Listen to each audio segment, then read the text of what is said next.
Mm.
check, 1, 2, 3, check, testing, 1, 2, 3, mic check.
The unemployment rate remains low, and the labor market is at or near maximum employment.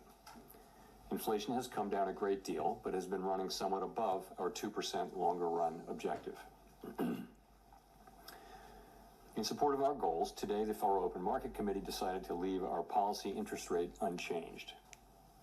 The risks of higher unemployment and higher inflation appear to have risen, and we believe that the current stance of monetary policy leaves us well positioned to respond in a timely way to potential economic developments. I will have more to say about monetary policy after briefly reviewing economic developments. Pardon me. Following growth of 2.5% last year, GDP was reported to have edged down in the first quarter, reflecting swings in net exports that were likely driven by businesses bringing in imports ahead of potential tariffs. This unusual swing complicated GDP measurement last quarter.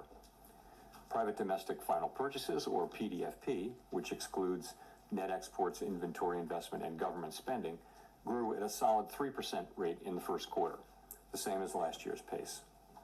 Within PDFP, growth of consumer spending moderated, while investment in equipment and intangibles rebounded from weakness in the fourth quarter. Surveys of households and businesses, however, report a sharp decline in sentiment and elevated uncertainty about the economic outlook, largely reflecting trade policy concerns. It remains to be seen how these developments might affect future spending and investment. In the labor market, conditions have remained solid. Payroll job gains averaged 155,000 per month over the past 3 months. The unemployment rate at 4.2% remains low and has stayed in a narrow range for the past year. Wage growth has continued to moderate while still outpacing inflation. Overall, a wide set of indicators suggest that conditions in the labor market are broadly in balance and consistent with maximum employment. The labor market is not a source of significant inflationary pressures. Inflation has eased significantly from its highs in mid-2022, but remains somewhat elevated relative to our 2% longer run goal. Total PCE prices rose 2.3% over the 12 months ending in March. Excluding the volatile food and energy categories, core PCE prices rose 2.6%.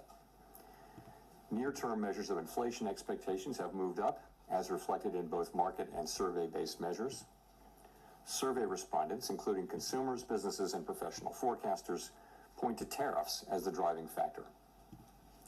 Beyond the next year or so, however, most measures of longer-term expectations remain consistent with our 2% inflation goal.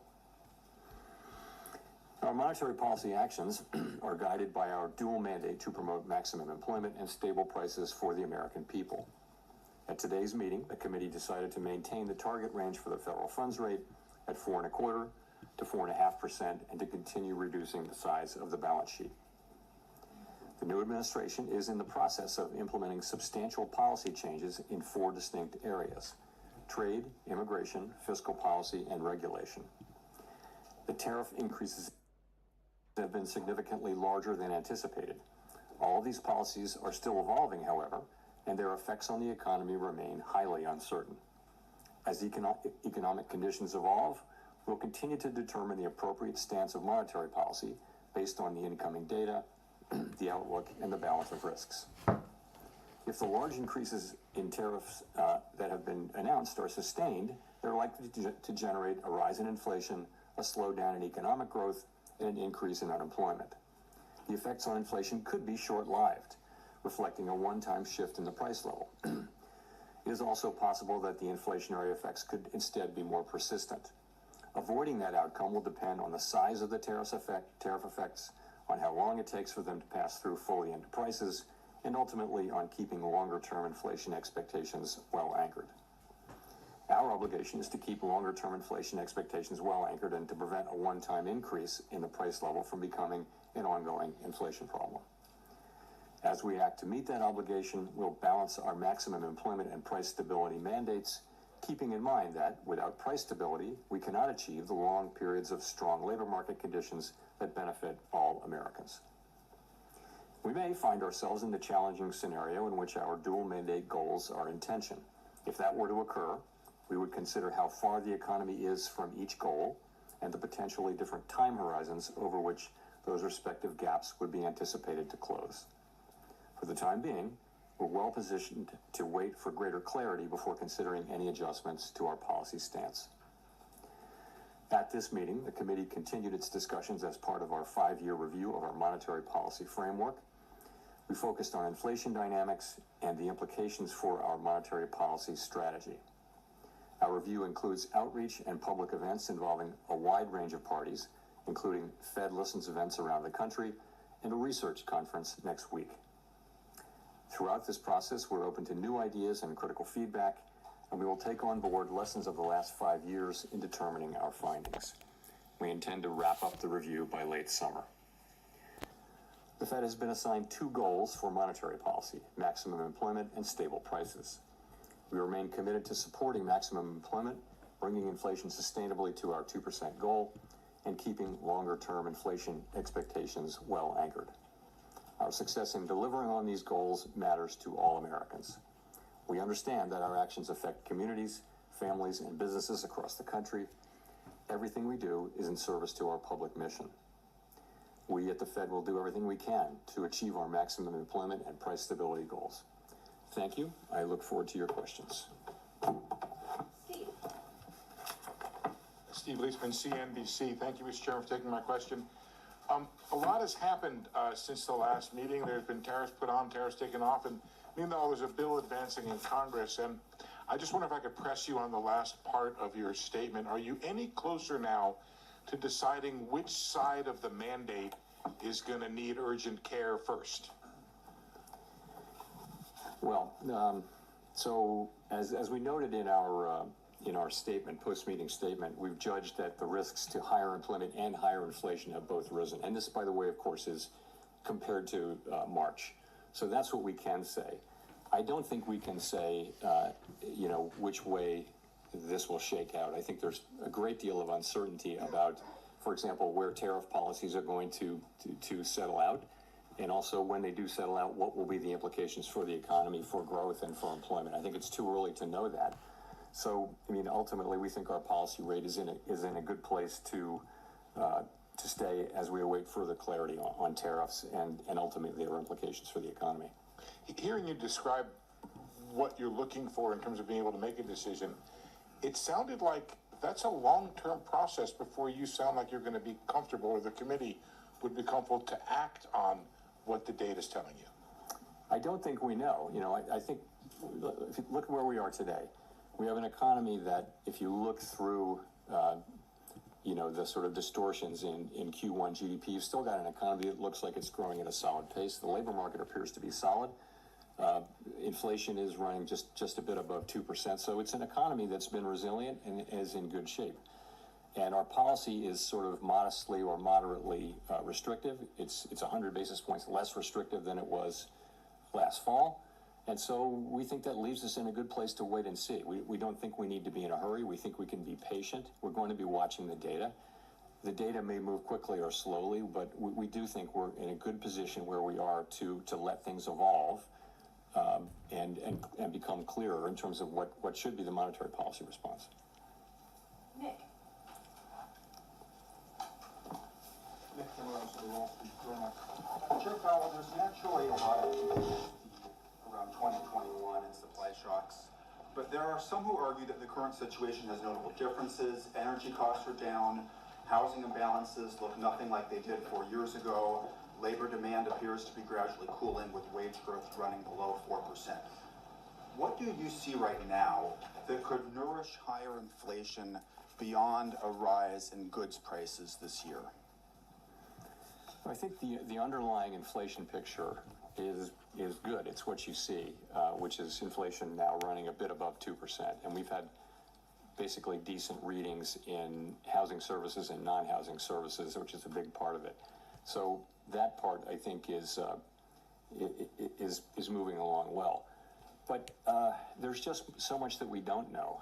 I think, and we're in a good position to wait and see, is the thing. We don't have to be in a hurry. The economy has been resilient and is doing fairly well. Our policy is well positioned. The costs of waiting to see further are fairly low, we think. So that's what we're doing. And, we'll see the administration is entering into negotiations with many countries over tariffs. We'll know more with each week and month that goes by where tariffs are going to land, and we'll know what the effects will be when we start to see those things. So we think we'll be learning. I can't tell you how long it will take, but for now, it does seem like it's a fairly clear decision for us to wait and see and watch. So when you say that you don't need to be in a hurry, does that mean that could the outlook change in such a way that a change in your stance could be warranted as soon as your next meeting? As I said, we are comfortable with our policy stance. We think we're in the right place to wait and see how things evolve. We don't feel like we need to be in a hurry. We feel like it's appropriate to be patient. And when things develop, of course, we have a record of we can move quickly when that's appropriate.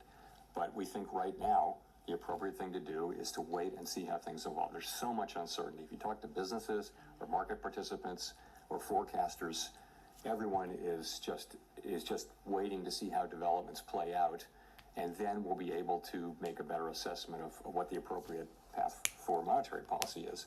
So we're not in that place, and as that develops, and I can't really give you a time frame on that. Janelle. Janelle Marte with Bloomberg. So many economists have been pricing in higher odds of a recession, and several are noting that it is more difficult for the Fed to cut rates preemptively given the higher risks for higher inflation. So given the outlook, do you still see a path for a soft landing, and what does that look like? Well, let me say, so let's look back and see where we are. So to go through 2024 up to the day, we've had unemployment in the low 4s for more than a year. We've had inflation coming down now in the mid to low 2s. We've had an economy growing at 2.5%. So that is the economy as we see it now. What looks likely, given the scope and scale of the tariffs, is that we will see certainly the risks to higher inflation, higher unemployment have increased. And if that's what we do see, if the tariffs are ultimately put in place at those levels, which we don't know, then we won't see further progress toward our goals.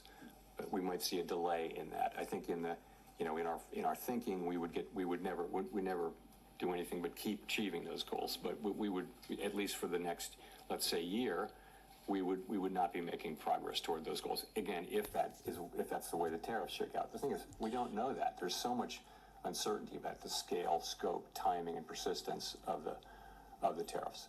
So that's that. In terms of preemption, I think you can look back at the 2019 cuts as preemptive. I wouldn't say that what we did last fall was at all preemptive. If anything, it was a little late.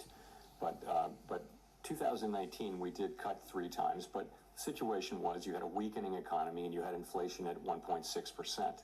So that's a situation where you can move preemptively. Now we have inflation running above target. It has been above target for 4 years. It's not so far above target now, and we have an expectation, conditional on what happens, that we'll see upward pressure on inflation. If you look at where forecasters are, they're all forecasting an increase in inflation. So it makes it, and then we've also got forecasts of weakening in the economy, and some have recession forecasts. We don't publish a forecast about that. We don't publish a forecast that assesses how likely a recession is. But in any case, it's not a situation where we can be preemptive because we actually don't know what the right response to the data will be until we see more data.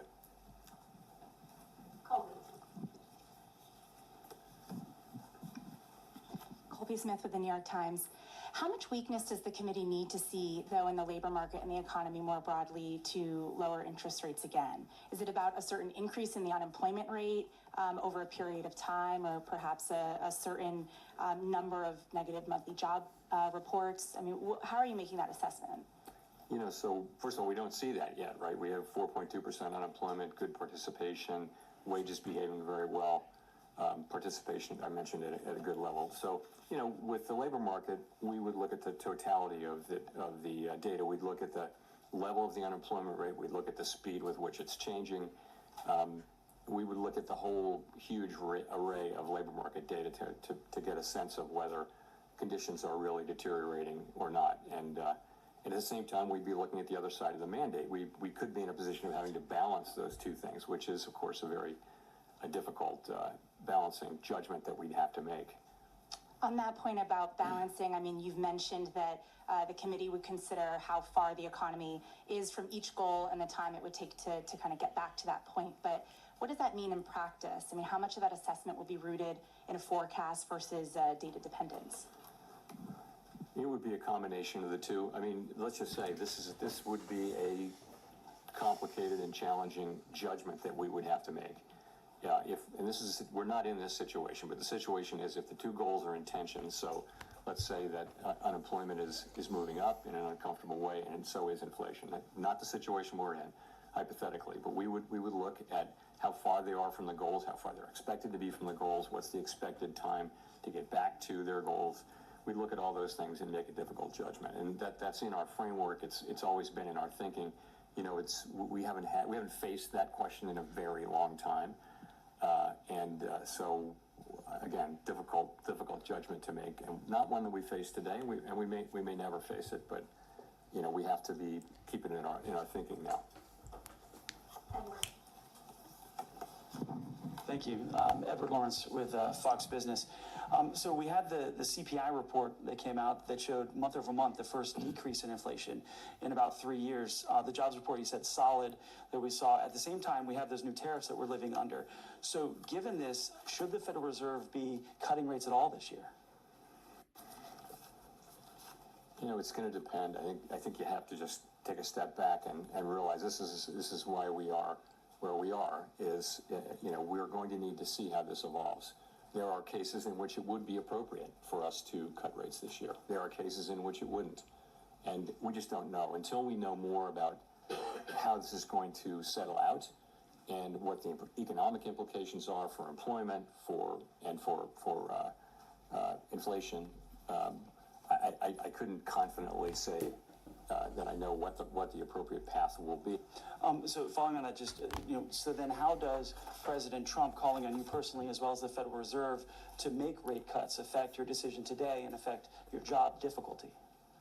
Doesn't affect our doing our job at all. So we're always going to do the same thing, which is we're going to use our tools to foster maximum employment and price stability for the benefit of the American people. We're always going to consider only the economic data, the outlook, the balance of risks, and that's it. That's all we're going to consider. So it really doesn't affect either our job or the way we do it.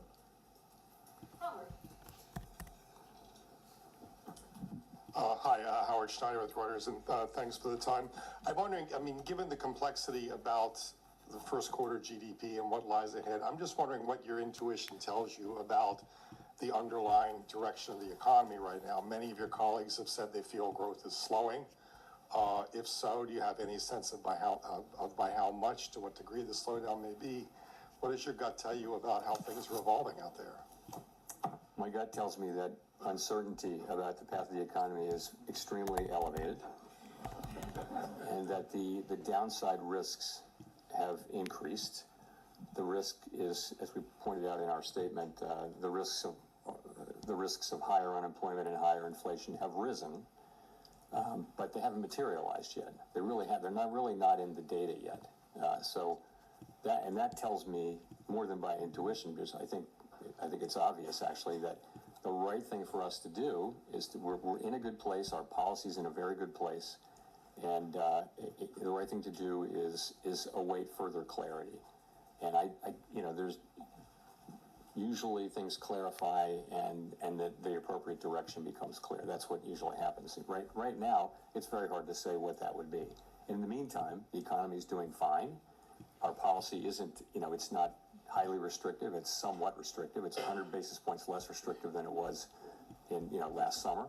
So we think it's in a good place, and we think the appropriate thing is for us to wait and see and get more clarity about the direction of the economy. Well, let me press you on this idea of the economy being fine right now, because reading the Beige Book very closely the last time around, there was a lot of negative stuff, negative sentiment that was in there. And I know that everybody's looking at soft data right now. You mentioned it yourself that the sentiment's sour. But the Beige Book was talking about, the beginnings of layoffs in some industries, prices rising in some places, and an awful lot of investment decisions being pushed to the sideline. Doesn't that point to a slowdown? It may well. It just hasn't shown up yet. And we all look at all these sentiment and read many individual comments just to get a better feel. And businesses and households very broadly are concerned and postponing economic decisions of various kinds. And yes, if that continues, nothing happens to sort of alleviate those concerns, then you would expect that to begin to show up in economic data. It wouldn't maybe show up overnight, but it would show up over weeks and months. And that may be what happens, but it hadn't happened yet. And also there are things that can happen that will change that narrative. I mean, they haven't happened, but it's possible to imagine things that, but in the meantime, yes, we're watching it extremely carefully like everyone is, but don't see really much evidence of it in actual economic data yet. And by the way, consumers keep spending, credit card spending. It's still a healthy economy, albeit one that is shrouded in some very downbeat sentiment on the part of people and businesses.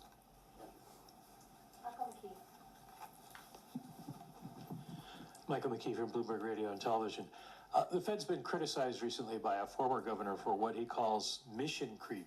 You take on more problems, use more tools, and then end up building tools to deal with the fallout of those tools, which then makes it a given that you will act more aggressively in the future. Is that a fair critique, and is that something you would be looking at in your framework review? Sorry, say the critique again. That the Fed has been involved in mission creep, gets involved in using too many new tools to deal with problems and to go too far. Is that something that the critique was based around the fact that you did QE and QE and QE and went beyond the narrow confines of your mandate? So, well, I mean, there are a couple. That's not really beyond the confines of our mandate. I would say this: we did things. Essentially, we're on an emergency footing for a couple of years in the pandemic, and it's very fair and very welcome for people to look back over what we did and say, hey, you could have done this better and different. And one thing we hear a lot is we could have explained QE a little better. We did think we were explaining it in real time. I completely accept the thought that we could have explained it better. There's a lot of thinking that we went on too long with QE. I can tell you that the reason we did was we were concerned that we didn't want a sharp tightening in financial conditions at a time when we thought the economy was still vulnerable. And so we did hold on for a long time to QE, and we of course tapered and everything. And then we immediately went into QT, and we're down a couple of trillion. But I get we certainly, with the benefit of hindsight, could have tapered earlier or faster. That's absolutely right. But this is all very welcome. We knew doing this in real time that we weren't going to get it perfect, and those kind of after action kind of looks are essential, and we're doing the same thing in our review. So on some issues. The other part of that critique is that you've taken on topics that are outside of the mandate, such as climate change and trying to ensure that certain groups are benefited by your economic policies in terms of employment, etc. So, okay, on climate, you've heard me say over and over again that we will not be climate policymakers, and that our role on climate is a very, very narrow one. And I think that's what we've done. We've done really very little on climate. You can say that little bit that we've done was too much, but I wouldn't want to give any impression that we've taken climate and it's something that we're spending a lot of time and energy on. We're not. We have very, very narrow things. We did one guidance for the banks, and then we did a one-time stress analysis, climate stress analysis, and that's it. And we dropped out of the network for bringing the financial system. So we didn't do much on climate, but I do think, and I've said this publicly several times, I think it's a real danger for us to try to take on a mandate like that, which is very narrow application to our work. And the risk is if you go for things that are really not in your mandate, then why are you independent? And I think that's a very fair question. I do think we've done a whole lot less on climate than some people seem to think we did. Anyway, that's what it is. Should you have taken on the question of bringing unemployment rates down for specific categories? We didn't do that. What we said was that we never targeted any unemployment rate for individual racial or demographic groups. What we said was that maximum employment was a broad and inclusive goal. And I think what we meant by that was we're going to consider the totality of the country as we look at our maximum employment goal. Of course, we were never going to target any individual group with that, but I think some people, wanted to hear it that way. But that's not at all what we meant. So that's just not a correct reading of our. But I can see how maybe people found that confusing, and we have to take that into consideration. Jolene. Hi, Chair Powell. Thanks for taking our questions today. I'm Jolene Kent with CBS News. You've said wait and see, and the economy is doing fine today, but the impact of tariffs are already showing up at the ports. Businesses big and small are telling us that they feel it, and most importantly, consumers say they feel it, that the challenges are here, and there's no waiting and seeing. For Main Street, what is the breaking point? What would have to happen to prompt a rate cut specifically? Well, so we really don't see in the data yet big economic effects. We see sentiment, there are concerns that higher prices may be coming or things like that. So they're worried now about inflation. They're worried about a shock from the tariffs, but they really haven't. That shock hasn't hit yet. Okay, so we're going to be looking at the not just the sentiment data, but also the real economic data as we assess what it is we should do. And remember, there will be two effects. One of them would be weakening economic activity, which translates into higher unemployment, and the other would be potentially higher inflation. Again, to say it again, the timing, the scope, the scale, and the persistence of those effects are very, very uncertain. So it's not at all clear what the appropriate response for monetary policy is at this time. And and by the way, our policy is in a good place, so we think we can wait and move when it is clear what the right thing to do is. Really not at all clear what it is we should do. So people are feeling stress and concern, but unemployment hasn't gone up. Job creation is fine. Wages are in good shape. People are not people are not getting laid off at high levels. Initial claims for unemployment are not increasing, in any kind of impressive way. So the economy itself is still, in solid shape. Just a quick follow-up. President Trump now says he does not plan to remove you as chair. When you heard that, what did you think? I don't have anything more for you on that. I've pretty much covered that issue. Thank you.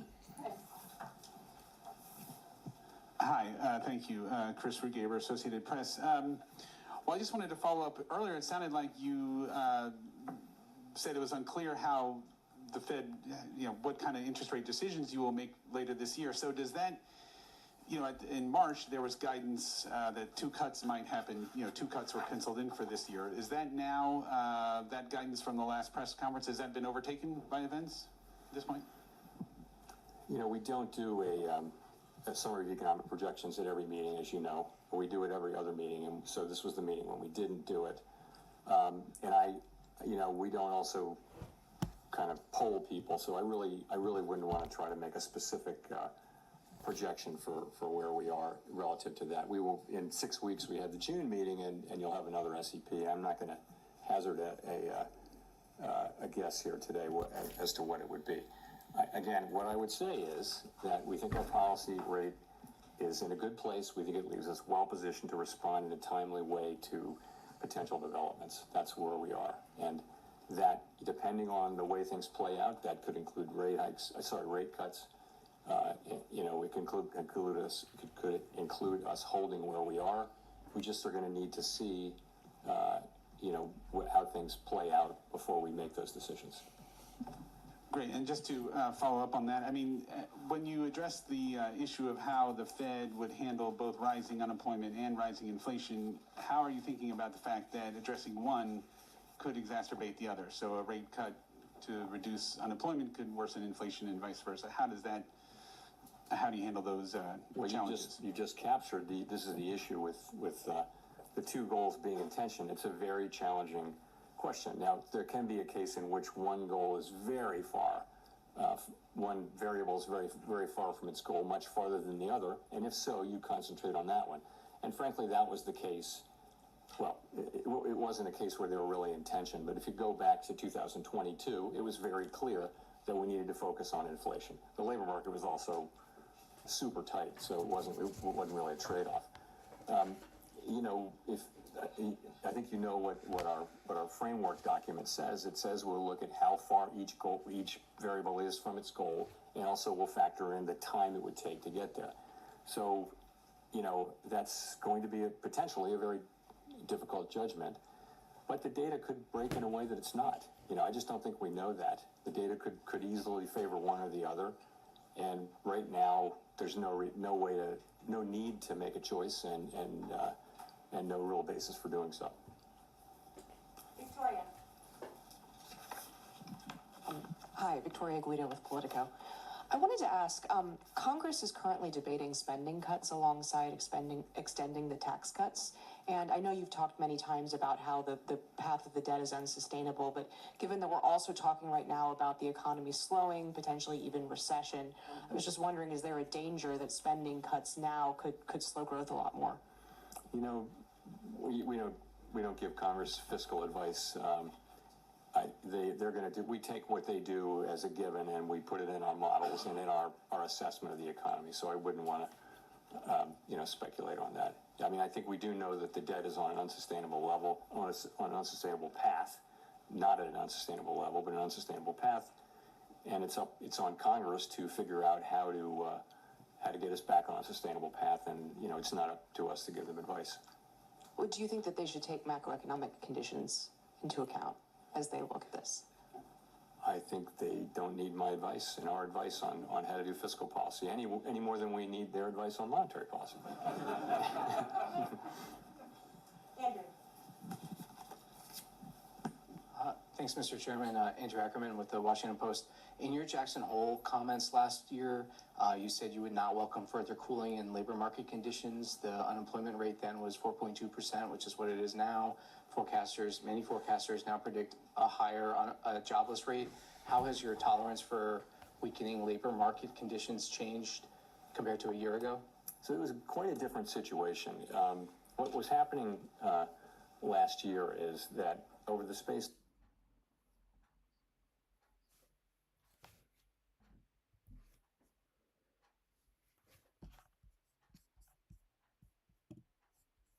almost a full percentage point.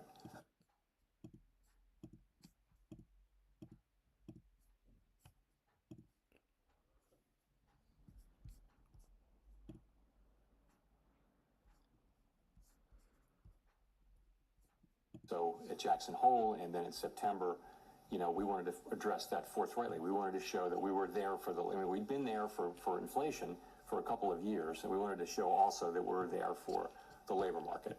And it was important that we send that signal. Fortunately, since then, the labor market has really, and the unemployment rate have really been moving sideways at a level that is, well in the range of mainstream estimates of maximum employment. So that concern has gotten a lot less. So, you're at 4.2% unemployment. I think we were in a very different situation. Now we have a situation where, the risks to higher inflation and higher unemployment have both gone up, as we noted in our statement, and we've got to monitor both of those. We actually have a potential situation where there may be a trade-off or tension between the two. Potentially. We don't have it yet, and we may not have it, but that's what we have, and that's why I think it's a very different situation. I guess I want to follow up by asking how much of a rise in the jobless rate you could tolerate it. I can't give you I'm not going to try to give you a specific number. I'll just say we have to now be looking at both variables and which of them is demanding. If one of them is demanding our focus more than the other, that would tell us what to do with policy. If they're more or less, equally distant and equally or not distant, then we don't have to make that assessment. The assessment is you wait. So I'm not going to try to be really specific about what we need to see in terms of a number. But if we did see significant deterioration in the labor market, of course that's one of our two variables, and we would look to be able to support that. You'd hope that it wasn't also coming at a time when inflation was getting very bad. And again, we're speculating here. We don't know this. We don't know any of these things. It's very hypothetical. We're just going to have to wait and see how it plays out. Thanks. Hey.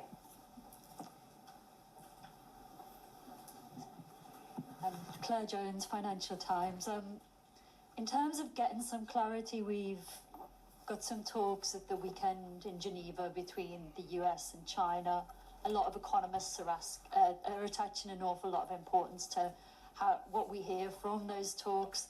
How much importance are you attaching to them in terms of judging what will happen to the US economy going forward?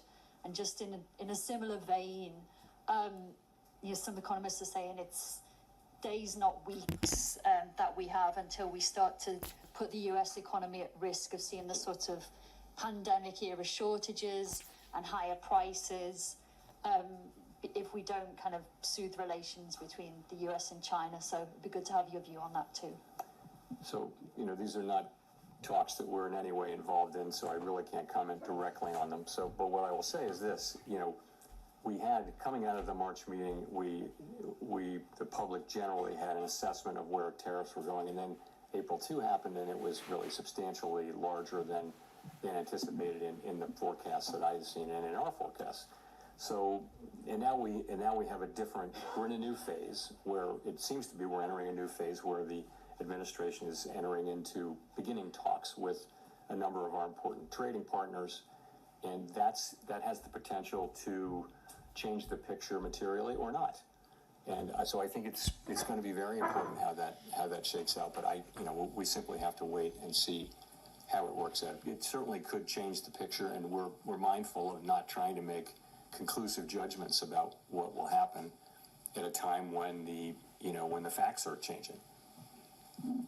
And just on the fall in shipping volumes from China over these tensions, do you share that concern that we could start seeing goods shortages and higher prices in the coming weeks if this isn't resolved very quickly?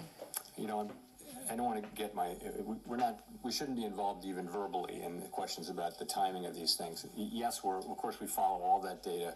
We see the shipping data, we see all that, but ultimately this is for the administration to do. This is their mandate, not ours. And I know as you can see, they're again beginning to have talks with many nations, and that has the potential to change the picture materially.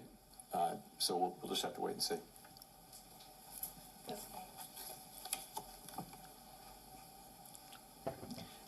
Kosuke Takami with Nikkei. Thank you for doing this.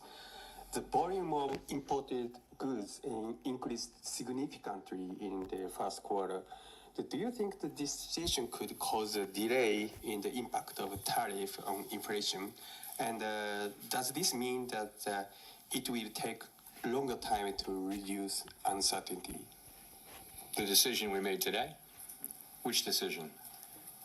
So the future decisions. So the volume of the imported goods has increased significantly. So the impact on the imported inflation may delay. So what is the impact to your future decision? Okay, so I think we think that there was a big spike in imports, right? Very big, historically large, really, and to beat tariffs. And now that should actually reverse, so that it's the difference between it's exports minus imports. So and imports were huge, and so that it conveyed a very negative contribution to U.S. GDP annualized GDP in the first quarter, as we all know. So that could, in the second quarter, be reversed, so that we have, an unusually large contribution to usually positive. That's very likely as imports drop sharply. You could also have, very likely you'll have restatements of the first quarter. It'll turn out that consumer spending was higher. It'll turn out that inventories were higher, and so you'll see those data revised up. It may actually go into the third quarter too, and so I think this whole process is going to a little bit make it harder to make a clean assessment of U.S. demand. I mentioned private domestic final purchases, which doesn't have inventories, government, or inventories, government. Anyway, it's a cleaner read on private demand, but that too probably was flattered a little bit by strong demand for imports to beat tariffs. So that might overstate. It's a really good reading, 3% PDFP in the first quarter. That might actually overstate. So it's not really going to. I don't think it's going to affect our decisions. I will just say though that it's a little confusing, and it's probably less confusing to us than it would be to the general public as we try to explain this. It's complicated, and GDP is sending a signal, PDFP is sending a signal. It's a little bit confusing, but I think we understand what's going on. It's not really going to change things for us.